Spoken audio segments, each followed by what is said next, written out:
Welcome to A Younger Voice, your essential youth guide to politics. In California, the passing of Senator Feinstein has left an open seat in 2024.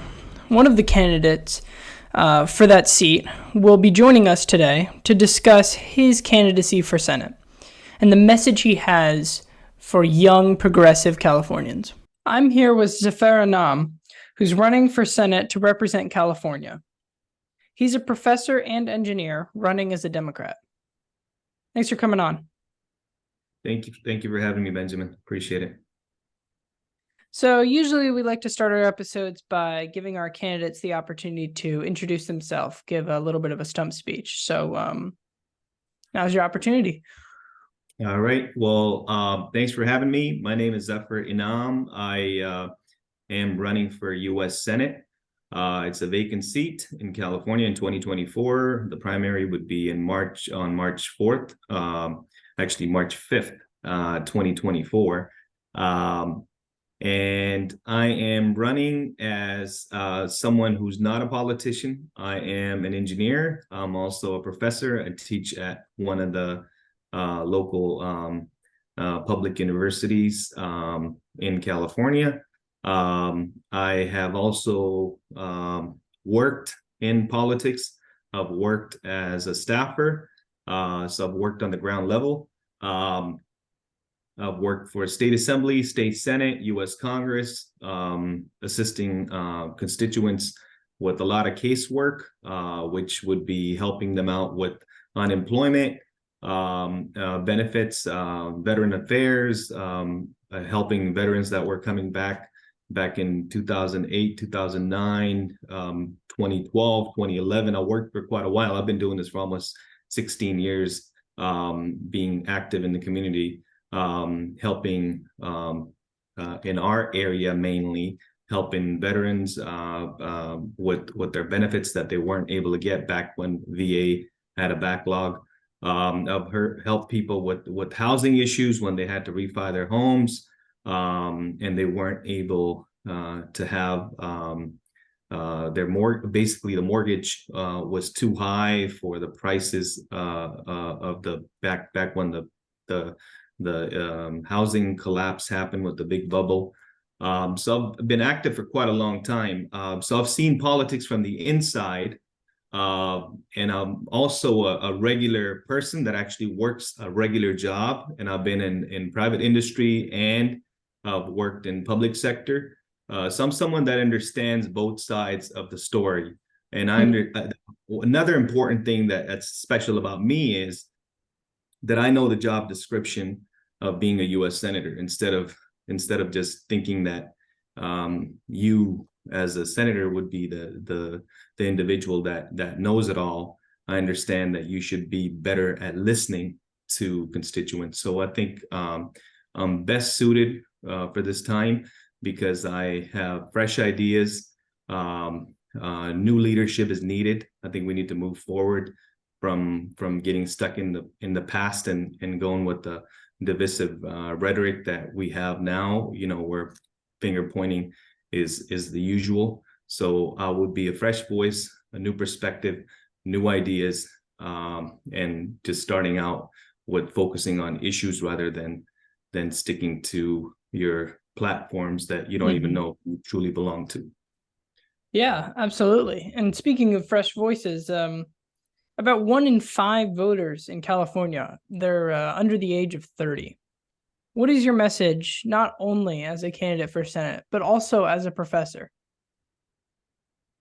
Well, that's a good question. I believe that the younger voice, like your show, the younger voice they need to come up and take the driver's seat, because they really need to know that they're the ones that we had a generation 2-3 generations ago. They were the ones that had a choice of making their own decisions, and now it's time for the younger generation. Like you said 1 in 5, is that correct, Benjamin? Yeah, that's correct. 1 in 5, yeah. So I would say they need to kind of be more active like yourself and be aware of what's happening in our politics, not so much local, local politics, national politics.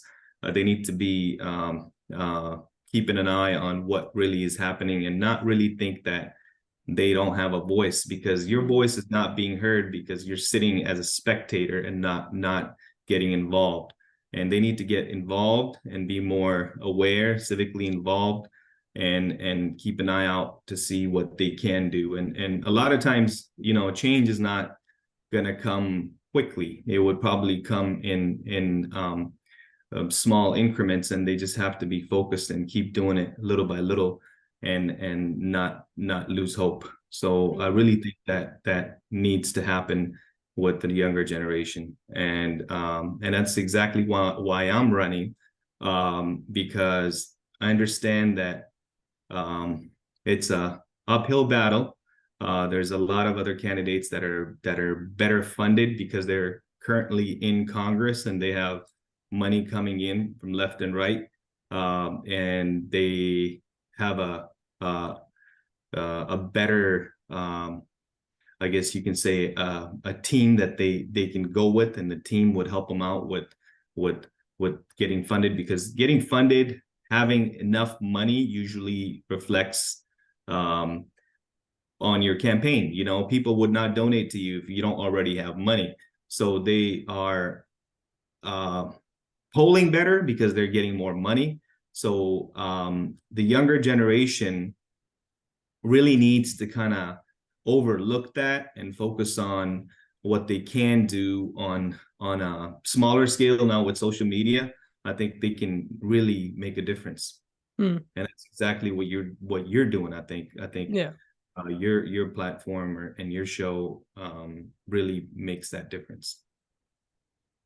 So specifically, I want to talk about one of your more prevalent campaign themes because it's very interesting to me. It's building bridges. It's on your website. Yeah, it's on your issues page. How are you specifically qualified to build bridges to pass common sense legislation, not only as a former staffer, but also as an engineer? Well, I brought the theme of building bridges because I've actually worked most of my career. I've actually worked on building real bridges, which will be concrete and steel bridges. And I felt that same principle needs to come into politics. And we really need to build bridges and come halfway. And people need to understand that you're not always going to get your way. You're always going to have to work with other people. I mean, even if you look at the Senate, just the Senate on its own, you've got 100 members coming from completely different states. I mean, you got people, 2 individuals from Wyoming, 2 from Nebraska, 2 from California. They don't all have the same exact issues that they're going after. But you really have to understand that it's not you against me. It's figuring out what we can do together and find out what we can do as a group and as a body together, because ultimately the issues, people don't care. Regular people, if you go out to the streets and ask people, they don't care what party you belong to, what your stance is.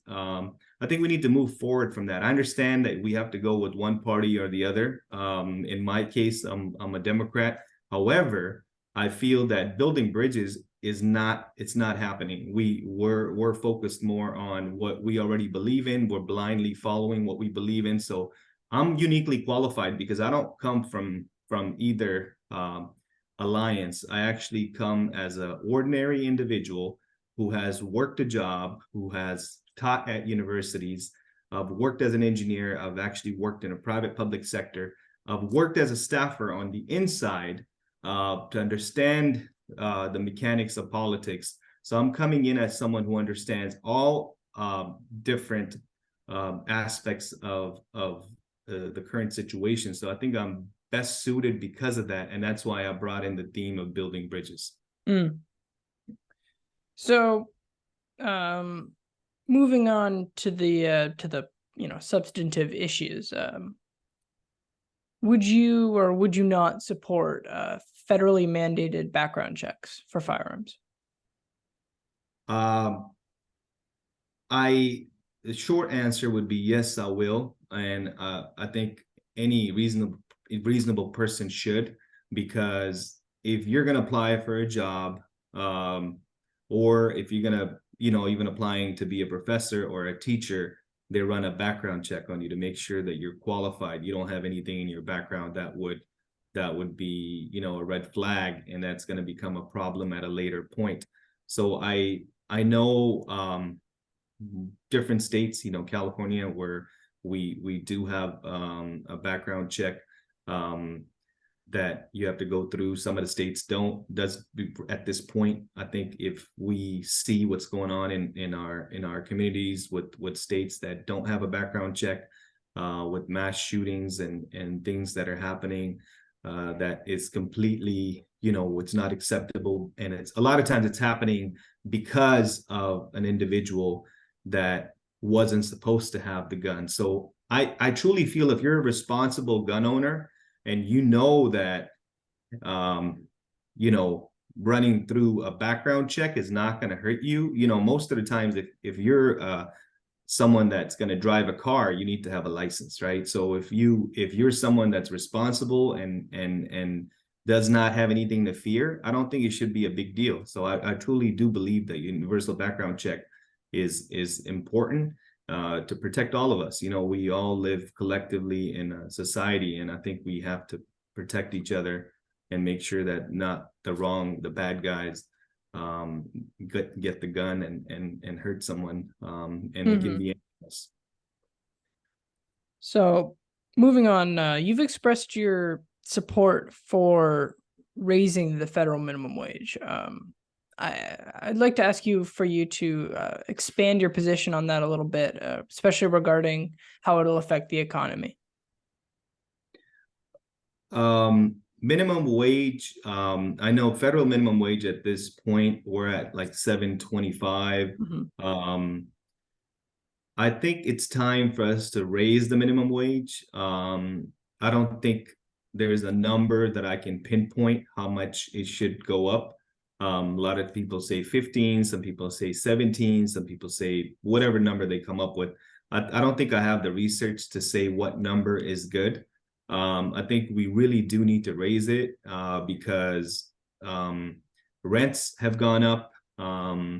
Most people that work a minimum wage job are not able to afford living in a one-bedroom apartment because the rent is high and their wages are low because they have to buy food, they have to get gas, they have to pay for other necessities with their wage that they're earning. So my support is that we do need to look into it and research and find out what is a good number. At the same time, I do understand that there's opposition because people think that we will probably lose jobs. A lot of people would a lot of small employers are not able to afford paying for a higher wage. I think that all needs to be looked into and find out where it works, where it doesn't work. Maybe we got to look at it geographically and say, hey, a city or town that has a median income of this much, we have to raise it to that point and kind of like do a little tier system. I'm not really sure what would work, but I do support raising minimum wage because I don't think 7.25 is working at this point. Absolutely. So we've discussed a couple issues that are pressing to a lot of Americans, but one of the biggest obstacles to the progression of these issues is the filibuster in the Senate. So I'd like to ask you, would you support ending the filibuster as a practice in the Senate? Well, the filibuster was designed to give minority a voice, and they didn't want, Federalists did not want the majority to just steamroll the minority and get things done. So I understand why it's there, and I know that it can work. I'm not sure if we need to get rid of it, altogether. I think we shouldn't end it. We should amend it. So I think we should look into amending the filibuster and see what would work. And I mean, I'm not sure. I'm not really educated on the rules of Senate completely, since I'm not a senator at this point. But I would say there has to be a bill where we can probably amend how the filibuster works. So there's no one that's coming in just to kind of delay the vote or end the vote or just kill a bill just because they want to do a filibuster. I think there should be some sort of limitations on a filibuster. Well, yeah, that's exactly what I want to get to here is, I guess let me rephrase my question here a little bit. Would you support modifying the filibuster to get rid of the power that gives a minority of senators the ability to stop a vote from going to the floor? I would not want to completely get rid of it, but I would like to see it amended. So to answer your question, yes, the answer would be yes, but it's not, I don't think I'm in a position to say that it shouldn't be there. I think it should be there, but because a lot of times you might have a complete group of people, either Democrats, Republicans, either one would have complete control. And a lot of times the minority is just there as a warm body. So I think we really have to give minorities some sort of weapon to kind of have their voices heard, and that's what filibuster does. All right, so moving on a little bit to more specifically what you would do while you're in the Senate. If you entered the Senate tomorrow, what would be the first bill you would propose?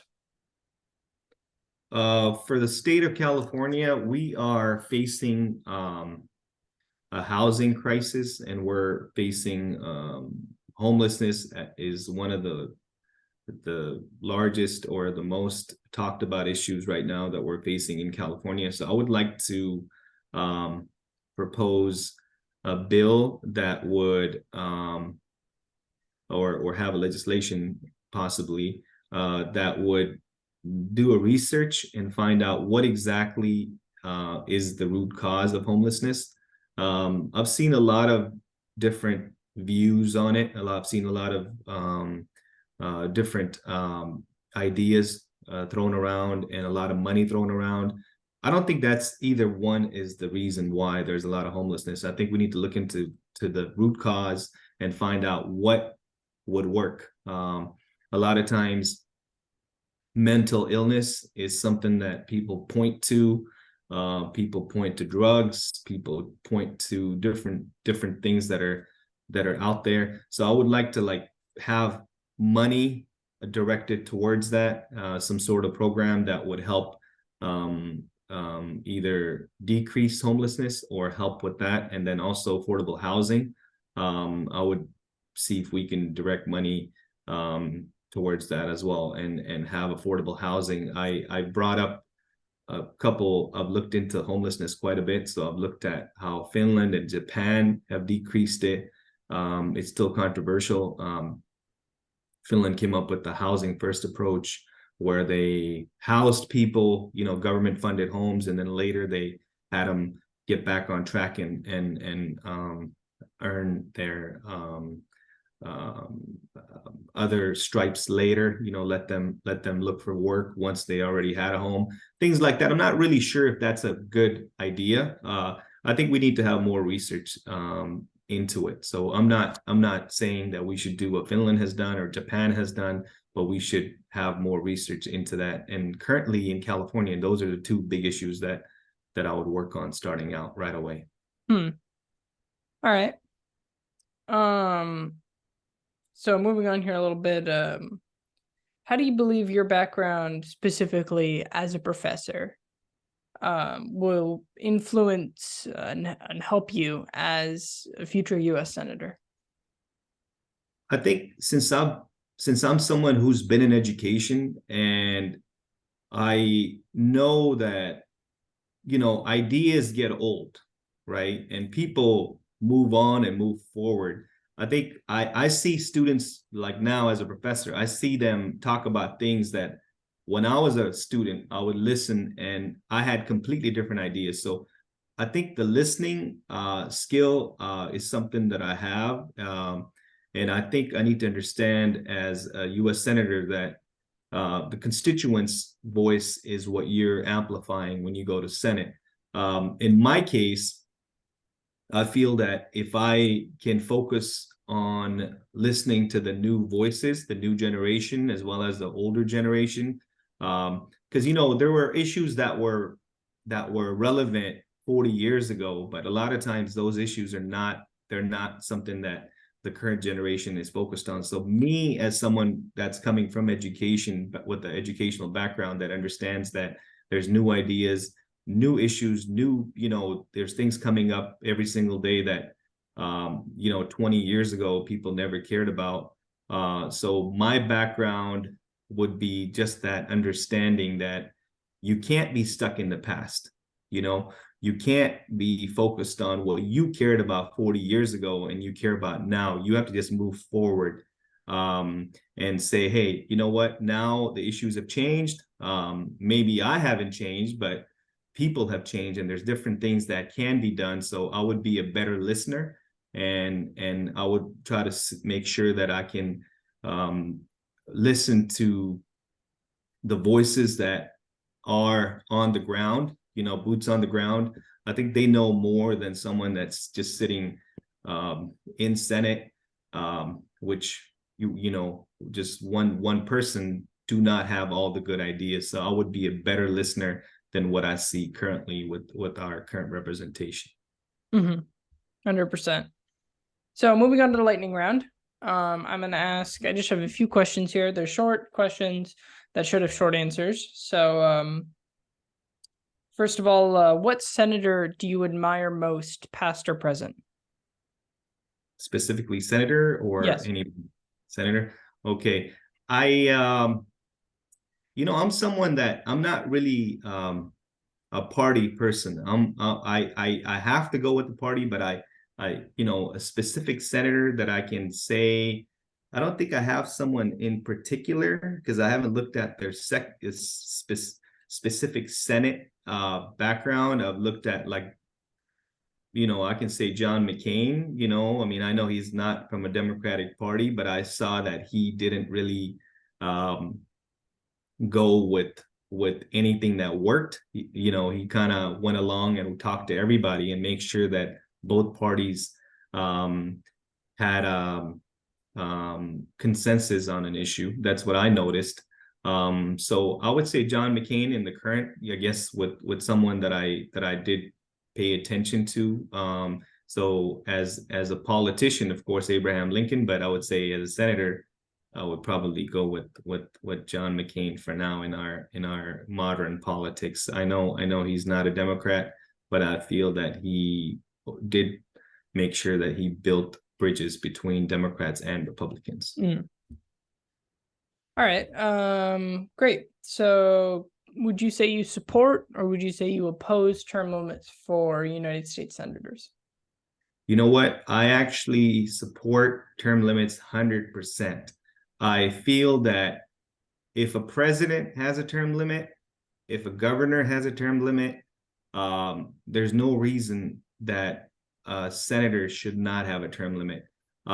In fact, I've actually signed a pledge with U.S. Term Limits, the organization that supports term limits. I feel that nobody should be in office for longer than they're supposed to. I mean, it's this usually a seat of a senator or a Congress member belongs to the people.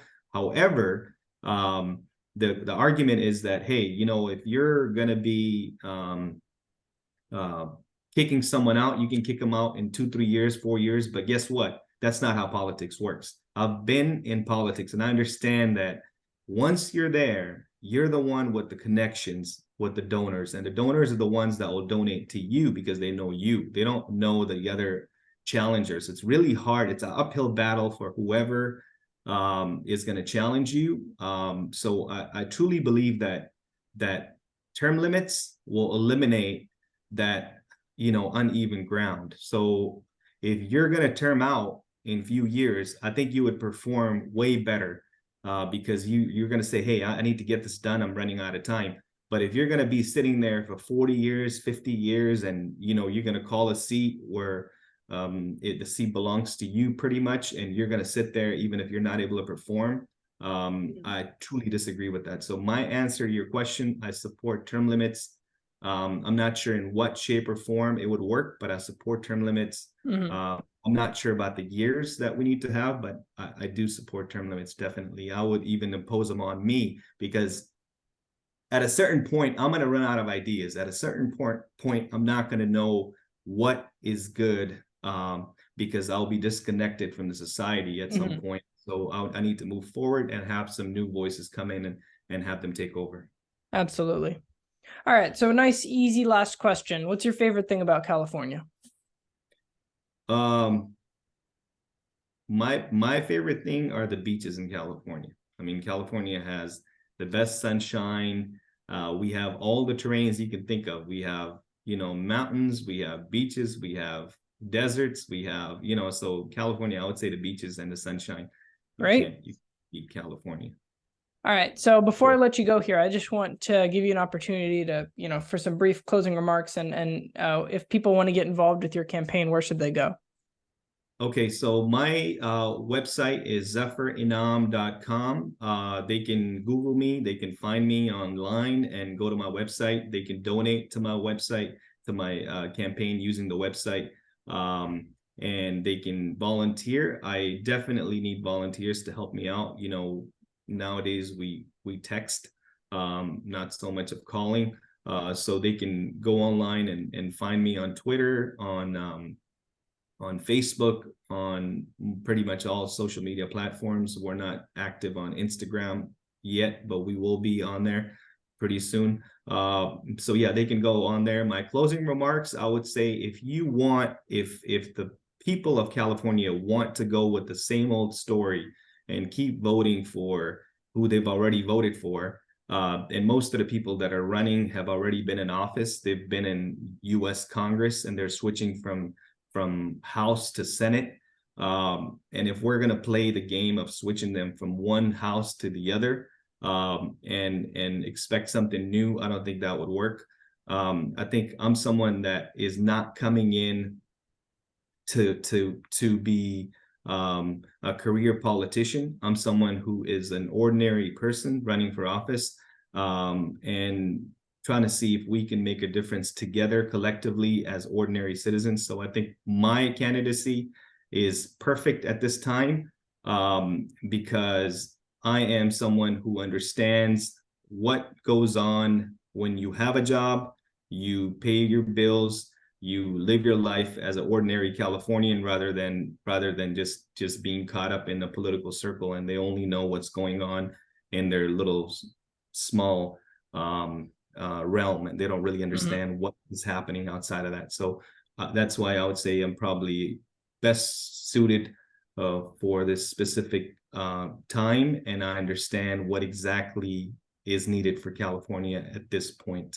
And moving forward, I think term limits is one thing that I would support, because even though I'm a candidate at this point, 10, 20 years later, I think somebody else needs to jump in and bring new ideas and new perspective.